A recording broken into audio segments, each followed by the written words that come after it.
பழைய ஷிஃப்ட்ட விட ஒரு பெட்டர் ஹேண்ட்லிங் மற்றும் ஃபன் டிரைவ் இருக்கிற மாரி தான் வண்டியோட டிசைன் மற்றும் ஃபீச்சர்ஸ் இருக்குது. ஸ்போர்ட்டிவ் வித் லக்ஸரியான ஃபீல் கிடைக்கிற மாரி தான் வண்டியோட எக்ஸ்டீரியர் மற்றும் இன்டீரியர பண்ணியிருக்கிறாங்க. 6 ஸ்போர்ட்டிவான கலர்ஸ்ல இந்த புதிய ஷிஃப்ட்ட லான்ச் பண்ணியிருக்காங்க. Sizzling red, lustre blue, novel orange, magma grey, ஸ்ப்ளெண்டிட் silver, pure Arctic white இந்த மாரி 6 கலர்ஸ்ல இந்த புதிய ஷிஃப்ட்ட லான்ச் பண்ணியிருக்காங்க. சிஸ்லிங் ரெட் கலர் தான் நம்ம இப்போ பார்த்துட்டு இருக்கிறோம். டுவெல் டோன் கலர் ஃபீச்சர் பொறுத்தவரையில் 3 கலர்ஸுக்கு மட்டும் தான் கொடுக்குறாங்க. Sizzling red, lustre blue, pearl Arctic white இந்த 3 கலருக்கு மட்டும் தான் டுவெல் டோன் ஆப்ஷன் கொடுக்குறாங்க.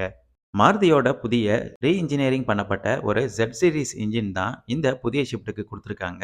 பவர்ஃபுல், ரிலையபிள் மற்றும் ஃபியூல் எக்கனாமிக் இருக்கிற மாதிரி தான் இந்த இன்ஜினோட டிசைன் மற்றும் ஃபீச்சர்ஸ் இருக்குது. மைலேஜும் ரொம்பவே இம்ப்ரூவ் பண்ணியிருக்கிறாங்க இந்த புதிய ஷிஃப்ட்டில். 24.80 கிலோமீட்டர் மைலேஜ் கிடைக்கிற மாதிரி இந்த புதிய 1.2